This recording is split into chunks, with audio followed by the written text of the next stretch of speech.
بسم اللہ الرحمن الرحیم۔ مسئلہ صاحب ترتیب شخص کون ہے اور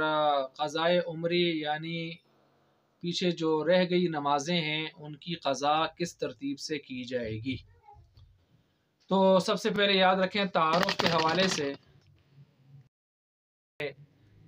حوالے سے بالغ ہونے کے بعد یعنی ایک شخص بالغ ہوا ہے تو بالغ ہونے کے بعد جس کے ذمہ 6 نمازیں قضا نہ ہوئی ہوں یعنی 6 نمازیں قضا نہ ہوئی ہوں، کیا مطلب؟ یعنی 5 یا 5 سے کم نمازیں اس کی قضا ہوئیں، خواہ یہ گٹھی ترتیب کے ساتھ گٹھی نمازیں یا پھر یہ الگ الگ کوئی نمازیں ہوں، تو دونوں صورتوں میں یعنی 6 نمازیں قضا نہ ہوئی ہوں، 5 یا اس سے کم قضا ہوئی ہوں، اس کو بھی ہم صاحب ترتیب کہتے ہیں۔ صاحب ترتیب اس کو بھی کہتے ہیں کہ جس کی نماز بالکل قضا نہ ہوئی ہو تو وہ بھی صاحب ترتیب ہوتا ہے۔ اور صاحب ترتیب یہ بھی ہے کہ ایک آدمی کی نمازیں 6 سے زیادہ قضا تو ہوئی تھیں لیکن اس نے ساری کے ساری واپس لوٹا دیں، قضا کر لیں، ادا کر لیں، تو ایسی صورت میں اب کوئی نماز باقی نہ رہی اس کے ذمہ، تو یہ شخص بھی کیا ہوتا ہے؟ وہ بھی صاحب ترتیب ہوتا ہے۔ یہ تینوں قسم کے صاحب ترتیب لوگ ہیں۔ اب صاحب ترتیب کا مسئلہ چونکہ اس کا خاص ہوتا ہے، احکام اس کے حوالے سے خاص ہیں، تو اب خلاصہ یہی ہوگا کہ جس کی یعنی 6 یا اس سے اوپر نمازیں جو ہیں وہ قضا باقی نہ ہوں تو اس کو ہم صاحب ترتیب کہتے ہیں۔ یہ مختصر بات ہو گئی۔ اب صاحب ترتیب کی فضیلت، اس کی کوئی فضیلت قرآن و حدیث میں مستقل کوئی مستند روایتیں یا اس کے بارے میں دلائل تو ہمیں نہیں ملتے، البتہ یہ یاد رکھیں کہ مسلمان مومن کی یہ شان ہے، مومن کامل کی اور ایک بہترین مسلمان کی، کہ اس کی کوئی نماز قضا نہ ہوئی ہو۔ اگر کوئی غلطی سے، غفلت سے یا کوتاہی سے یا پھر جو ہے وہ نہ چاہتے ہوئے کسی معقول عذر کی وجہ سے نماز اس کی رہ بھی گئی تو اس نے ذخیرہ کر کے اسٹاک کر کے نہیں رکھی اپنے ذمہ، بلکہ فوراً جو ہے جب اس کو موقع ملا اس نے اس کو ادا کر لیا۔ یہ مومن کامل کی شان ہے اصل۔ پھر ادھر سے وہ روایت ہمارے سامنے آتی ہے کہ جس میں یہ بتایا گیا ہے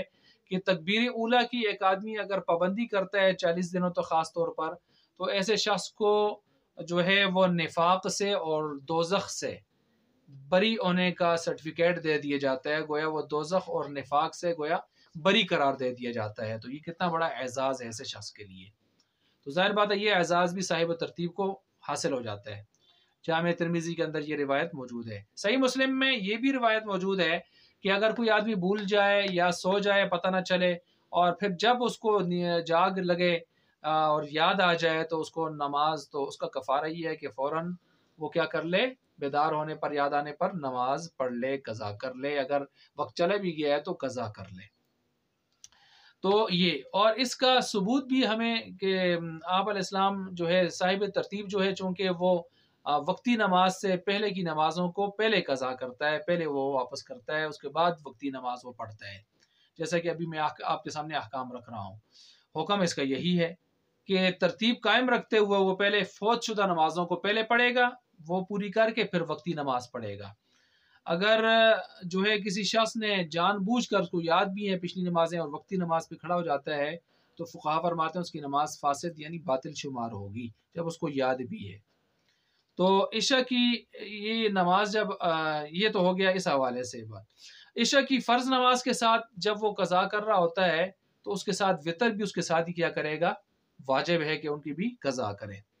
وقتی نماز اگر شروع کر دی ہے تو ایسی صورت میں جان بوجھ کر اگر کسی نے شروع کی ہے تو اس کی نماز فاسد باطل قرار پائے گی، کیونکہ اس کی پہلی وقتی نمازیں رہتی ہیں۔ وقتی نمازیں کتنی رہتی ہیں؟ یعنی 5 یا 5 سے کم، 6 کو پہنچ گئیں تو پھر بھی صاحب ترتیب نہیں رہتا، پھر اس کے لیے یہ حکم میں پابندی نہیں رہتی۔ یہ ہے اصل مسئلہ۔ ہاں جو ہے اگر کسی صاحب ترتیب ہے تو صاحب ترتیب سے یہ حکم اس وقت ساقط ہو جاتا ہے، یعنی وقتی نماز کو پہلے پڑھنے کا، جب 3 قسم کے عذر لاحق ہو جائیں۔ مثلا ایک عذر یہ ہوتا ہے کہ وقتی نماز کا ٹائم اس کا دامن اتنا تنگ ہو گیا کہ اب اگر وقتی نماز وہ دوسری نمازیں پڑھے گا تو وقتی نماز بھی قضا میں چلی جائے گی، اتنا ٹائم کم ہے، تو اس صورت میں پھر اس کو وقتی نماز پہلے ادا کرنی ہوگی۔ نمبر 2 یہ بھی ہے کہ قضا نمازوں کی جو تعداد ہے اگر وہ 6 سے اوپر چلی گئی، 6 یا 6 سے اوپر چلی گئی تو 6 کا فگر لگتے ہی صاحب ترتیب نہ رہا نا، تو اب اس کے لیے پابندی بھی ضروری نہیں ہے۔ تیسرا یہ ہے کہ اگر بھول جائے، جو ہے بھول کر یہ وقتی نماز پہلے پڑھ لے اور سلام کے بعد یاد آئے اس کو، تو پھر ایسی صورت میں ہم کہیں گے اس کی نماز وقتی ہو گئی۔ لیکن اگر نماز کے اندر اس کو یاد آیا یا نماز سے پہلے بھی اس کو یاد تھا، تو ایسی صورت میں اس کو وقتی نماز پڑھنا اس کے لیے ٹھیک نہیں ہوگا، وہ ٹھیک نہیں ہوگی جب تک کہ پہلی نمازوں کو وہ اچھی طریقے سے ادا نہ کر لے۔ یہ جو ہمیں ترتیب معلوم ہو رہی ہے نا اس حوالے سے، یہ آپ علیہ الصلوۃ والسلام سے جب غزوہ خندق، جنگ خندق میں 4 نمازیں آپ سے رہ گئی تھیں، قضا ہو گئی تھیں، جو دشمنوں کی طرف سے مسلسل تیر اور اس کی وجہ سے مصروفیت کی وجہ سے آ رہے تھے جو تیر، تو آپ علیہ السلام نے ان قضا نمازوں کو ترتیب سے پھر ادا فرمایا تھا، قضا فرمایا تھا ترتیب سے، پہلے پہلی پھر دوسری پھر تیسری ترتیب سے۔ اور پھر آپ علیہ السلام نے یہ ادا کر کے ترتیب سے پھر یہ بھی فرمایا تھا، جیسے میں فرمایا کہ پھر جیسے مجھے تم پڑھتے دیکھ رہے ہو اسی طرح تم بھی پڑھو،